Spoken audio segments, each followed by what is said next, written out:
both of you really turned on me to basically say that I couldn't possibly be, well, I think the notion was that I would be happier somehow if I found somebody in a relationship and I could get into a relationship. I got really mad. I was like really mad. I was like, have you been watching this show at all?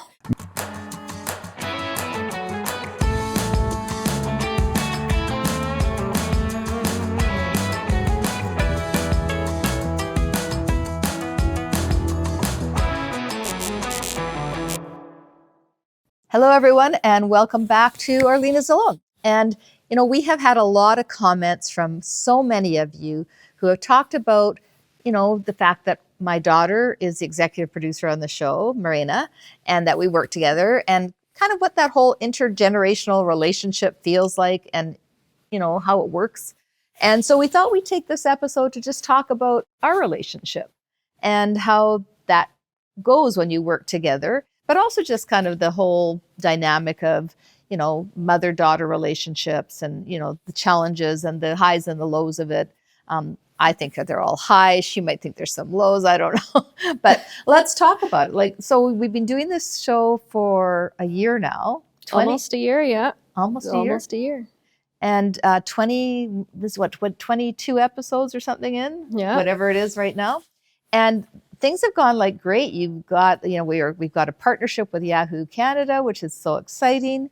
And we've had some fantastic guests on the show. And, but behind the scenes, behind the scenes of how it all works. How are you feeling how it's going? I think it's going great. I see that we've got really good engagement with our community and everyone's engaging and commenting on the videos. They really like the way that you interview people, which I think is a hidden talent that I didn't know you had. Well, you tell me when I don't do it right too. You're No, I don't. I think I give her gentle feedback. She thinks it's me saying she's doing it wrong, but I'm just like, yeah, no, you're good at, break through the surface a little bit, get some stories, get the juicy content. But that's kind of part of the challenge of, just in terms of our relationship, I'd say that's probably a challenge because, first of all, I'm very insecure, and Marina knows this. And so my insecurity can come across as worrying about whether I'm doing a good enough job on the show and whether I'm doing things right. And through my lens, because I don't look at it through the insecurity of perhaps yours, because you're doing the interviewing and you're creating the magic where I'm just behind the scenes, on the computer getting it out there. So I'm looking at it more, I don't know if pragmatic is the right word, but I'm more set on how to get it out there where you're a little more emotionally attached to it, I think. Yeah, that's fair. I watch the episodes afterwards. I don't interfere in the editing process at all. I don't tell you what to edit. I don't tell you what to keep in or not keep in. People can't see this, but now we have 3 cameras. Yes. We used to have 2. I think we had 1. No, we've always had 2. But we started with 1 frame, though. And then we evolved to our 2nd frame. And now we have a 3rd frame, which you can't see. I'm pointing to it. Anyways, we're evolving. We're growing. But we don't want this to be like overly produced either. We made a decision when we first started the show that this wasn't going to be like some, like overly produced show. It was going to be like sitting and having a conversation with us in a room, and hopefully people are enjoying those conversations and they're real. And we decided that we didn't want to just, that it was going to just be natural as it can be when you have 3 cameras on you now. And lights. And yeah, we have all that stuff, but it's not like it's, again, there's no production notes. There's no, like script. There's none of that. It's very raw. Someone mentioned it to me that you interview like, what's his name? Larry. You interview like Larry King. I'll take that as a compliment, I think. Because he had conversations with his guests and he wanted to get to know them. So you're having a relationship with your guests when you sit down with them. Yeah. You're not sitting there with a script and an end goal. You truly just want to get to know them and have a relationship in that moment with whomever may be sitting across from you. Yeah, and I don't do a lot of prep work as a result because I actually want to be surprised in the conversation and learn something about the, person I'm talking to. And that's been fascinating for me. And I do see, though, that I miss sometimes an opportunity to dig a little deeper or to go a little further.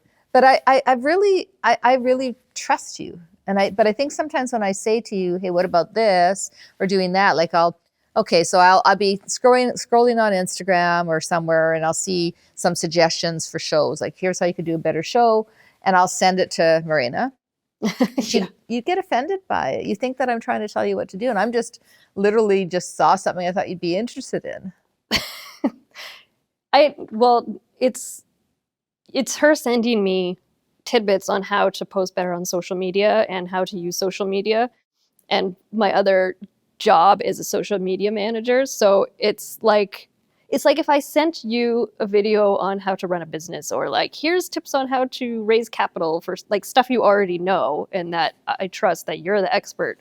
So it's not that I get upset. It's that I'm more like, of course I know this, but I can react differently. It's just because you're my mom. And I tell myself that actually a lot, where I'm like, you need to be less emotional in your responses, because if you were someone else, if you were just my boss and not my mom, I would behave completely differently. Yeah.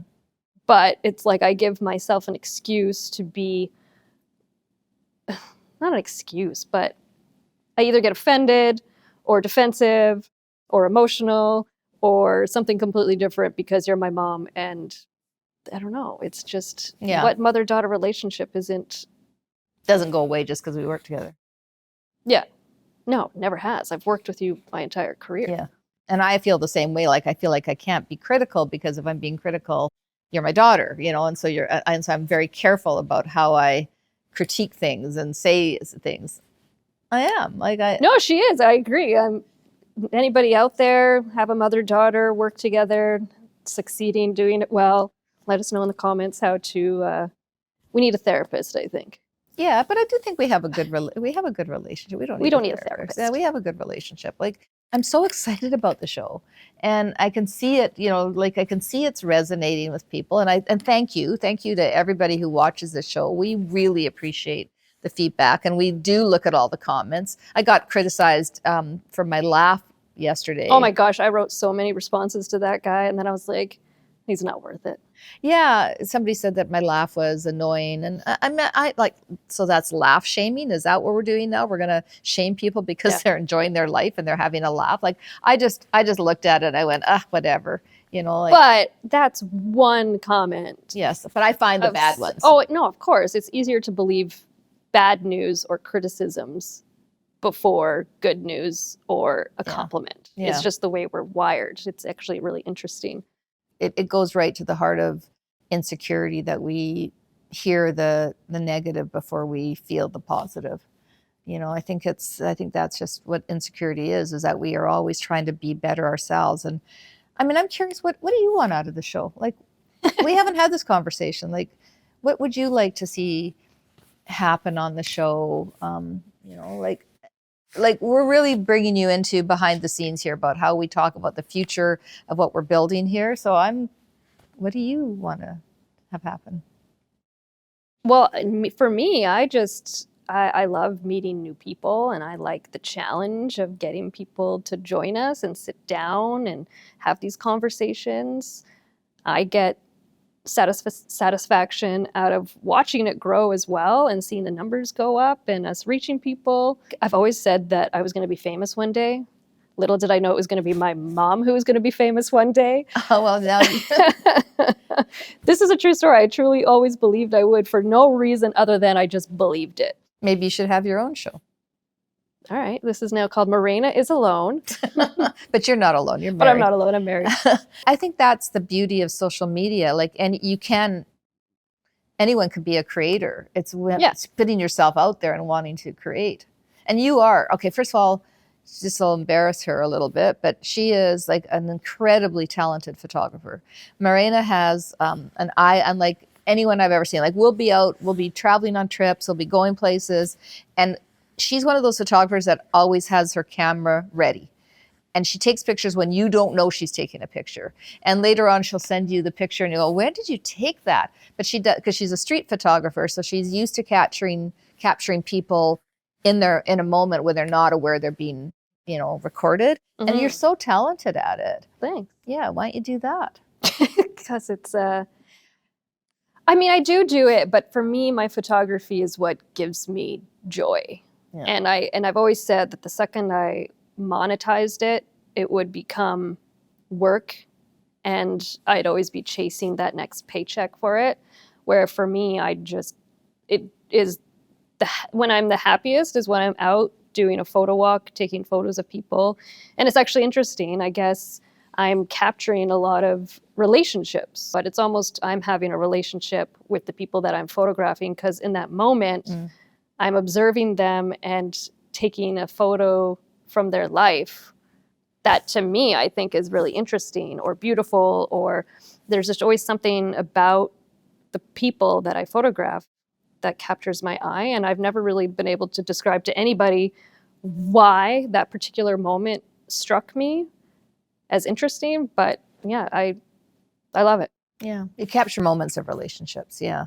For me, it's like love.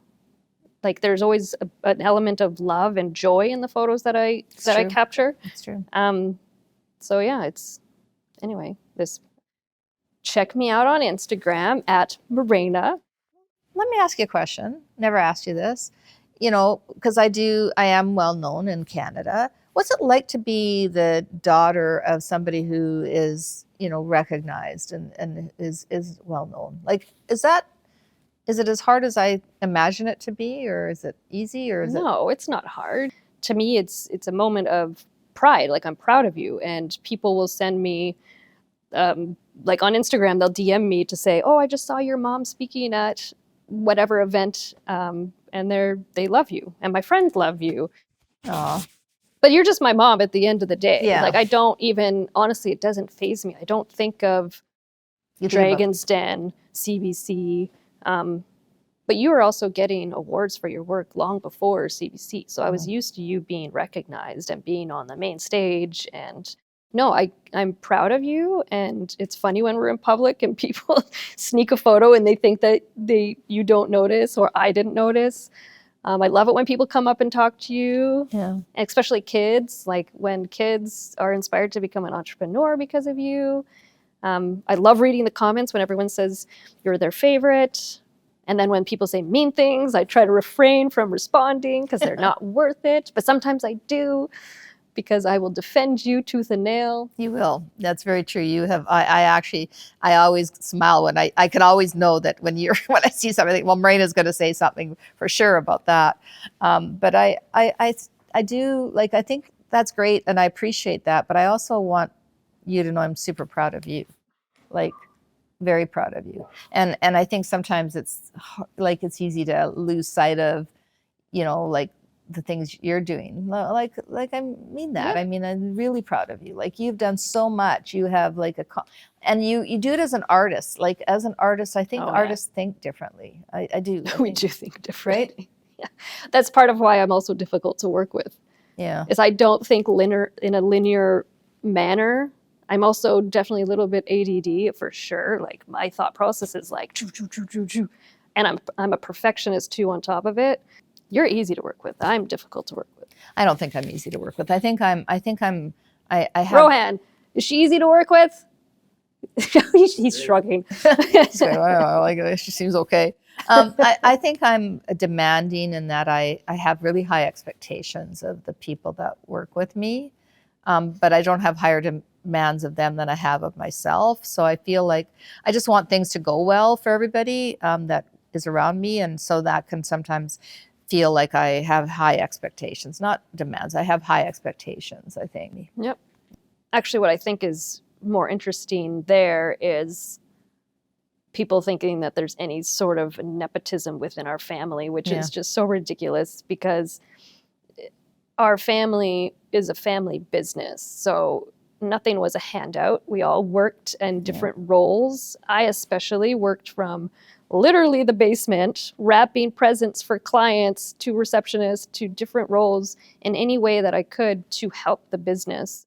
But you raise a really interesting point on the nepotism side, and I hadn't thought about it till you said it. That, like, when I started my marketing firm, you guys literally would come to the office and, well, I worked when you were little kids, and Yeah. you literally grew up in the business, and you literally grew the business, and it was almost like it was all hands on deck, and you guys were willing to participate and be there and be part of it, and I mean, you ran IT for a while. You literally have done everything. Wherever I needed help, you were the first person to put up your hand and say, I will do that job. And you never complained about it. You never said, Mom, I should be a senior executive in the company. You did whatever you needed to do. And so if anything, I was probably much more aware of it than you were, in terms of making sure it didn't look like you were getting some sort of special treatment, but that you were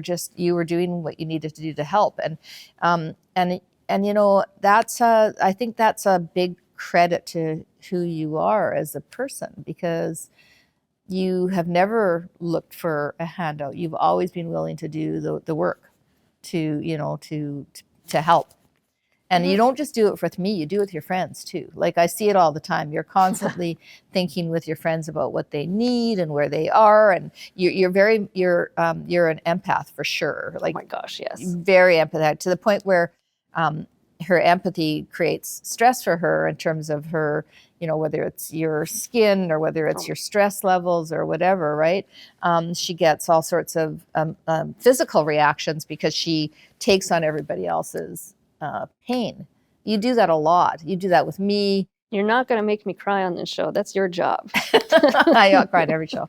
But you do. You really do. I do. Yeah.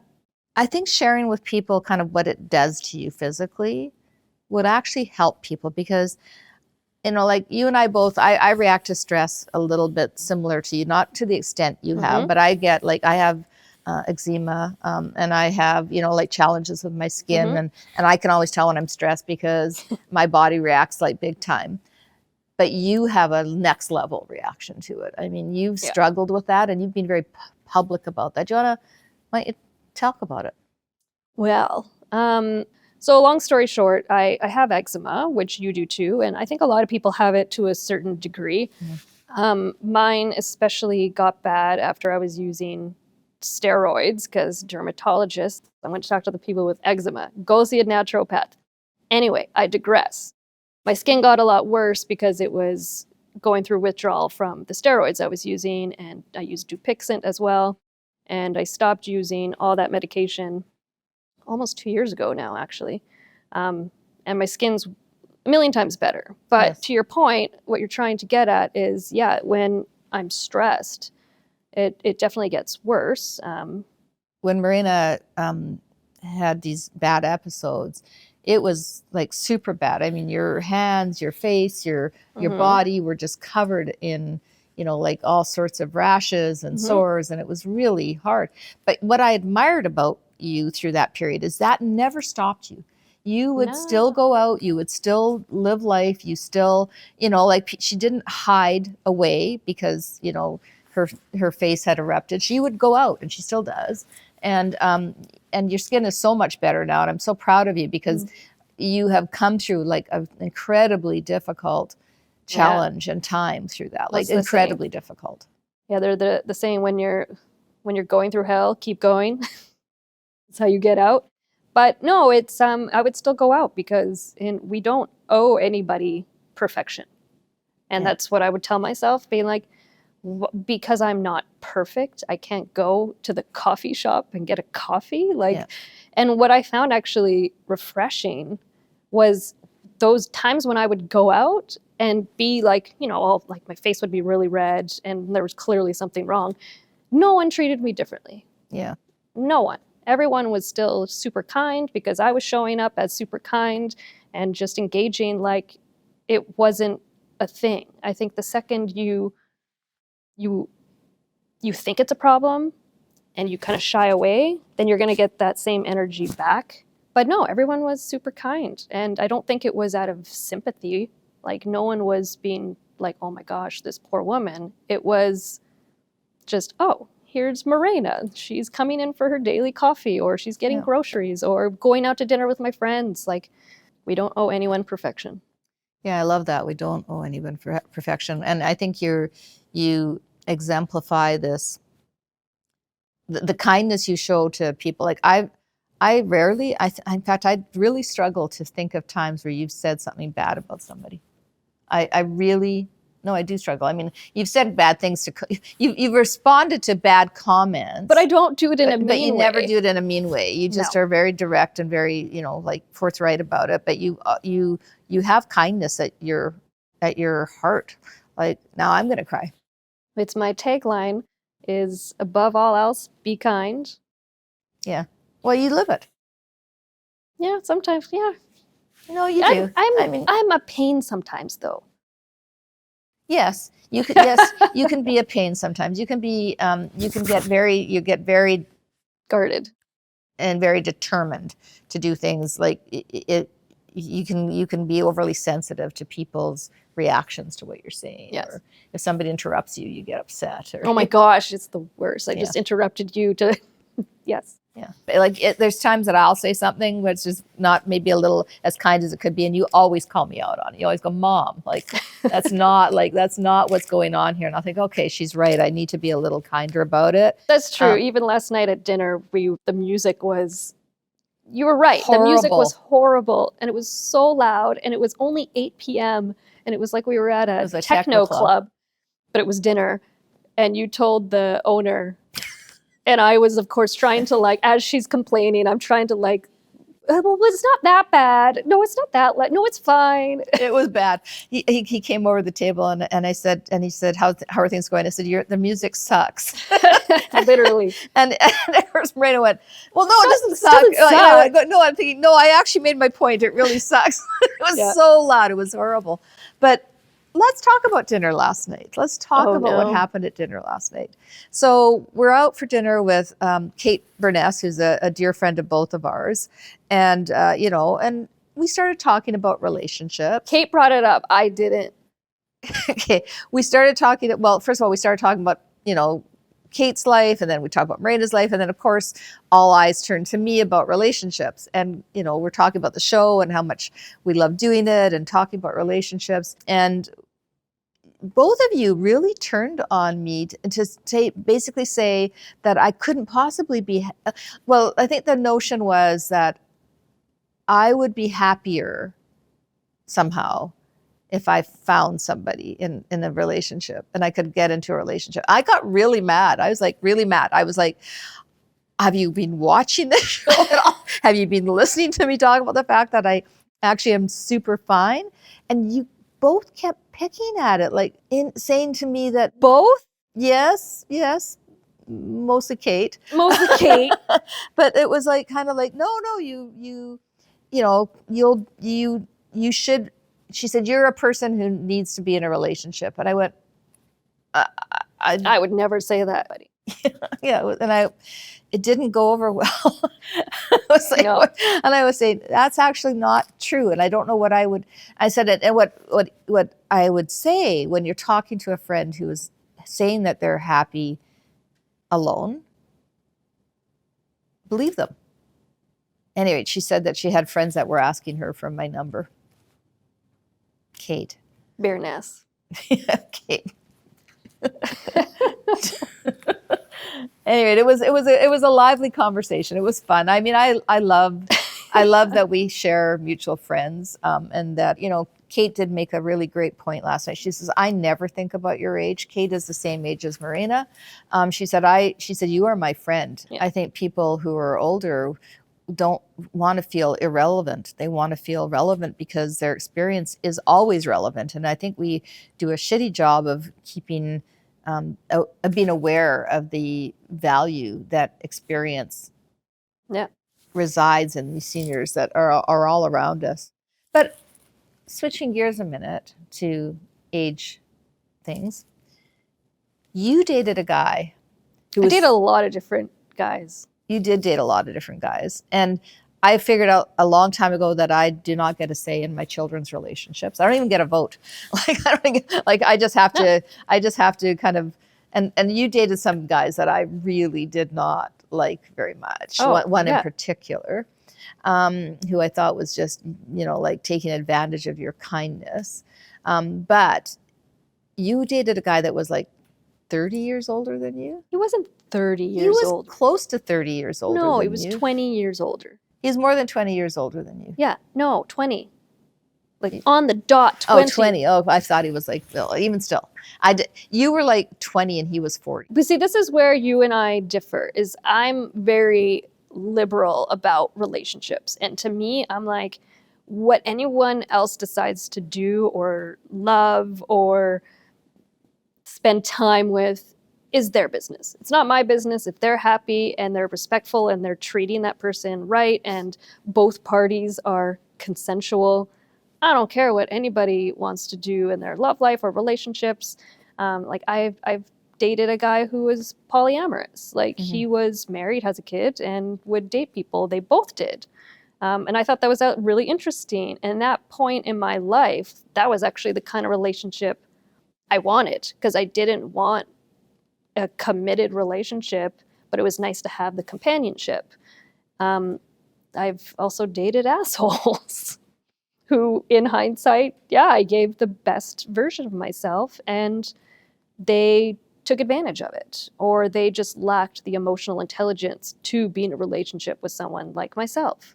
And I ditched that guy and met my husband after, so it was great timing. But I think when it comes to relationships, anybody can do whatever they want as long as it's respectful. I was with you on like all of the, like love is love. Age difference you don't like. Age difference I don't really like, only because as I've gotten older, I've started to understand kind of where we are at the stages of our life and what we really do and don't know about ourselves, and how it is easy to be manipulated when you're younger by an older person. And so I think that it's easy to fall in love with somebody taking care of you and somebody doing things for you, and somebody who's got experience and helping you see those experiences for the first time. And all of that's very romantic until it's not, until it becomes that it's controlling your life.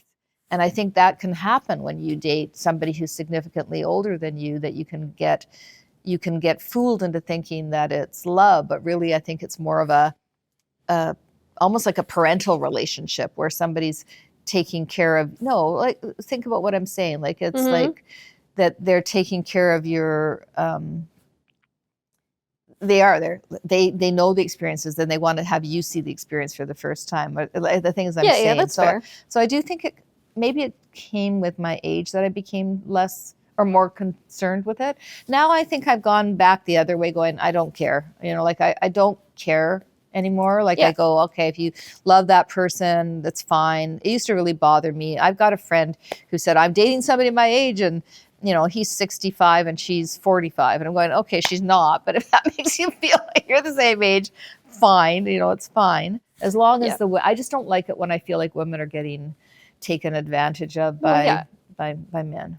That's more it, right? Because like it's, as long as both parties are going into it knowing that there's a level of respect. I also think that there's a lot of assumptions made when you see a relationship with such a big age gap. You assume that he's got a lot of money and she just is a gold digger, or you assume that that older person in the relationship is taking on the parental role, when that's not always the case. Sometimes it's just people connect over energy, and there's just an energy between two people that the age becomes irrelevant.